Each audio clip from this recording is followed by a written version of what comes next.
दोपटी melon प्रसिद्ध melon उत्सव में जोगदेले 64टी दोल विमान सांस्कृतिक कार्यक्रम सह पारंपरिक लौड़ी खेल आकर्षण साजिछि। आसंता 15 दिन पर्यंत मेलन चलवाक थिबा बेले प्रतिदिन हजार हजार श्रद्धालुंकर भीड़ मध्य जमुछि।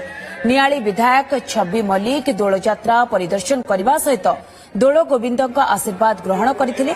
दोल यात्रा को अधिक आकर्षणीय एवं सुव्यवस्थित करने को प्राय 50 लाख टंकार विभिन्न प्रकल्प करा जायछि।